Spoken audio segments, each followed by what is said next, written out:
Chapter 13. Oops, I fell asleep in a graveyard. In August 2007, I got a call from Andy Samberg around 8 o'clock at night. He told me that he, Seth Meyers, and two other SNL writers, Akiva Schaffer and Liz Kakowski, were all going to Scandinavia for the week. The plan was Copenhagen, Helsinki, Estonia, and Amsterdam. Would I like to come? Me. So when would I fly to Copenhagen? Samberg. I don't know, I guess tomorrow morning? Me. Okay, sure. This is how little I had going on in my life beyond work. I packed whatever clothes I needed for August in Scandinavia, shorts and a Viking helmet, and flew to Denmark with no hotel reservation or transportation booked beyond that. I just arrived alone at the Copenhagen airport. Apparently I can't decide if it's Copenhagen or Copenhagen. Copenhagen airport and asked, is there a train that goes to my friends? This was after my first 2 seasons writing at SNL, so I had saved a little money. But I never liked spending it because I was always terrified it would disappear. When I met up with everyone, they were killing time in this high-end men's clothing store near the hotel. Seth and Andy were looking at these fancy European shirts and they were like, you should get one. Now, up until this point, I had never spent more than $40 on a shirt. I just didn't believe in spending money on clothing because a $40 shirt served the same practical function as an $80 shirt. It covered your torso and the top of your pants. This store sold $250 shirts. I tried on a slim-cut, white button-down shirt and a really thin black tie. And Seth and Andy were like, that looks great, get them both. And they gave me an earnest talk about how it would be okay and how I could spend $250 on a shirt and it wouldn't be in the end of the world or derail my life or prevent my future children from going to college. So why not get the shirt and the tie? So the first thing I did in Copenhagen was blow $400 on a white button-down shirt and a really thin black tie that I still had to wear with my $29 American Eagle jeans from college. After I paid, I asked Seth and Andy, what are you guys buying? And they said, oh, nothing. You sons of bitches. How did I get peer pressure to do something my peers didn't even do? That's like a friend passing you a joint, and after you take a hit and pass it back, he's like, I don't touch this stuff. Then why did you even have it? That night, I put on my brand new shirt and tie, and we all got on bicycles we had rented to cruise around the city. Biking at night in a strange city, plus drinking Danish liquors equals what could go wrong? Liz's sister Jeanette actually lived in Copenhagen, and she was a doctor. This will become relevant later on. So she led our group on bicycles and took us to dinner and then to a Danish nightclub.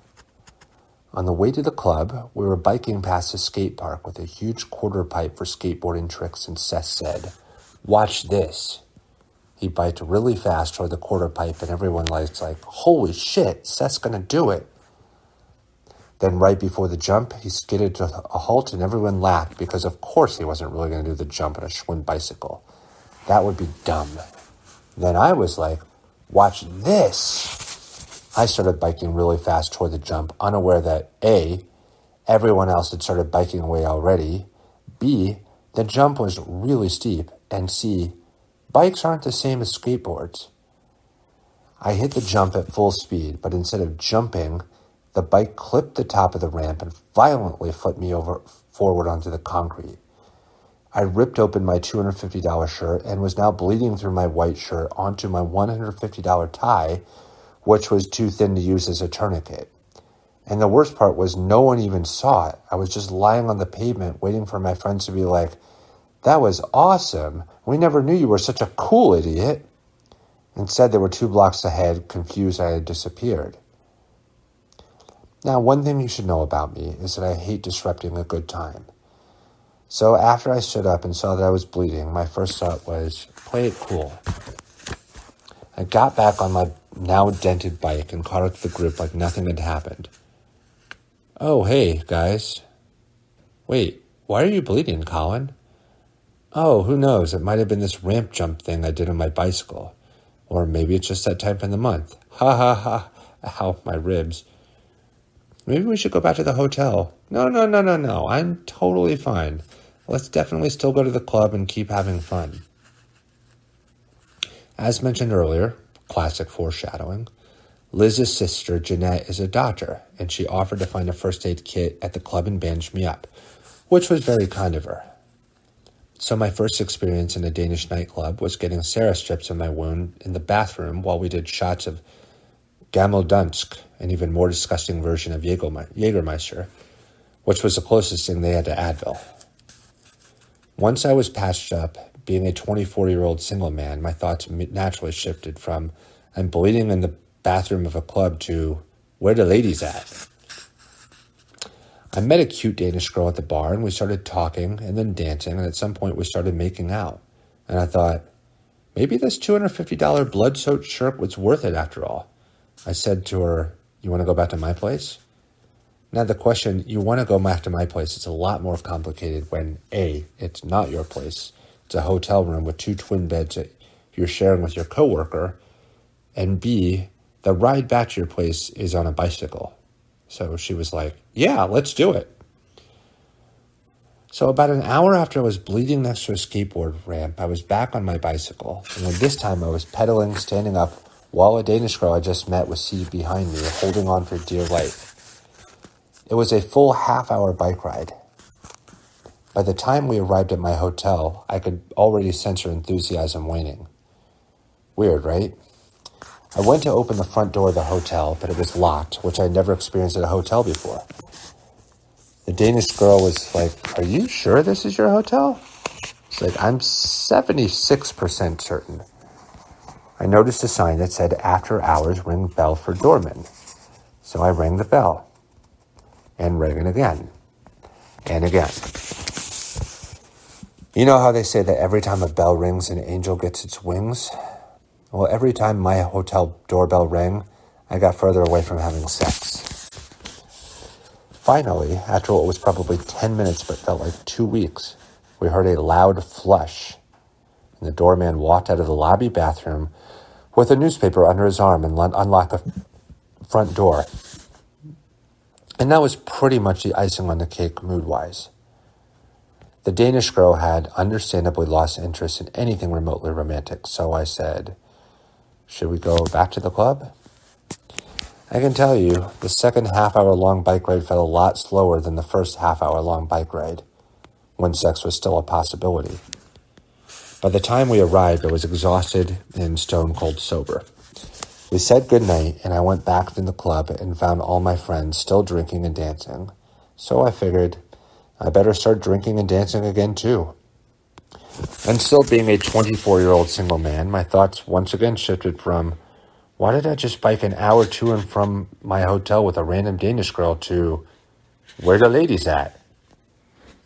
I go to the bar, and I meet a second Danish girl.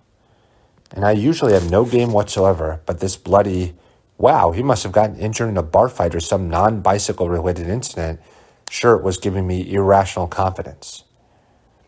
The second Danish girl and I started talking, and then dancing, and later on we started kissing. And I'm thinking, how do I get a bicycle inside a taxi? When all of a sudden, the first Danish girl walks up to us and says, what the hell are you doing?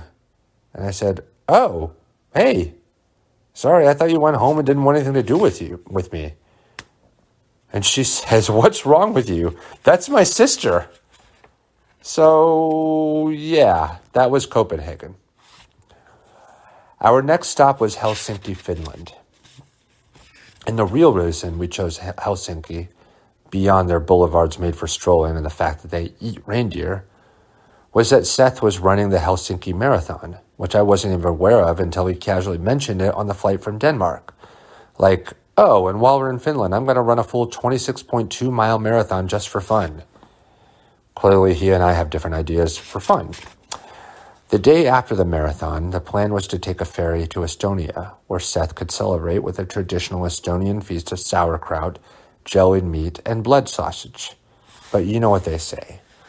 The best laid plans of mice and men don't matter when the men drink way too much of a Finnish liquor made from pine tar. But I'm getting ahead of myself. First came the marathon. It was a very exciting day in Helsinki. All the Finnish celebrities had showed up, from the blonde guy to the blonde woman. The mayor or president or town bear yelled, "Juosta mountain jokana," which means, "Run using your head as a third leg." And they were off. Andy and I waited around the 15-mile mark to cheer Seth on when he passed. We ran onto the street and jogged along with him for about 1,000 feet before we patted him on the back, already winded from a 15-second jog. As Seth continued to the finish line, Andy and I walked up to the water station where they were giving marathoners cups of water, and we each grabbed a cup because we were so thirsty from having run 1,000 feet. That night, we all went out to celebrate Seth's 1,730th place finish in classic Scandinavian style by drinking to the point of near death. Seth's brother Josh had come to meet us in Helsinki to support his bro, and at that bar that night, Josh was talking to a charming Finnish woman, so I decided to be his wingman. I walked up and said to the Finnish woman, "Do you know who this guy is? This is Gerald Ford Jr." Why I chose Gerald Ford Jr., I'll never know. Nor do I know to this day whether a person named Gerald Ford Jr. actually exists. This is actually interrupting the story. I happen to know Gerald Ford Jr. does exist. Well, it's, I think, Steve Ford. Can't remember his first name, but he is the son of Gerald Ford. And if you watch the movie When Harry Met Sally sometime, he actually plays a semi-pivotal character who Meg Ryan is in a relationship with at the sort of second point of her, sort of the time span that goes on in the movie. Anyway, back to our regular scheduled program.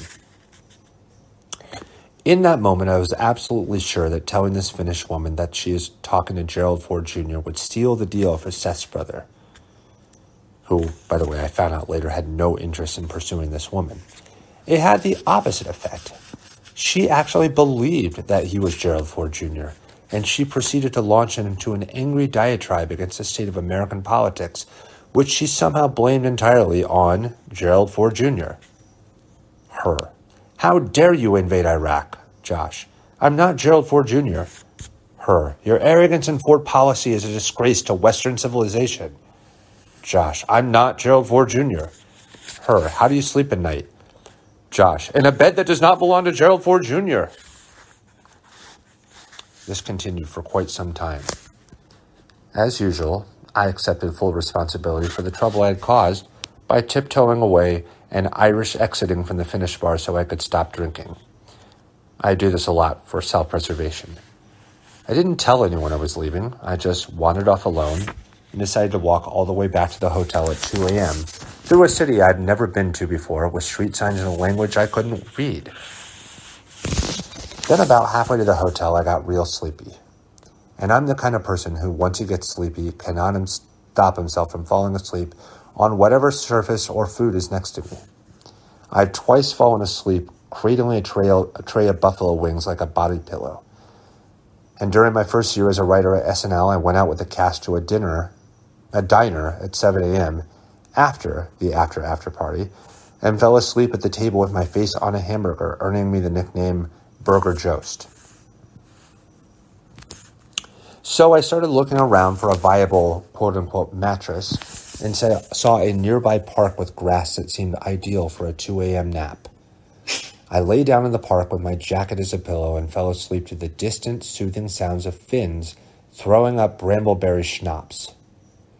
About an hour later, I woke up and took a closer look, trademark Seth Meyers, at the park I was sleeping in and noticed that it contained a number of tombstone-shaped granite slabs sticking out of the ground all around me, a detail I missed upon entering the quote-unquote park, which was in fact a Finnish graveyard. R.I.P. my nap.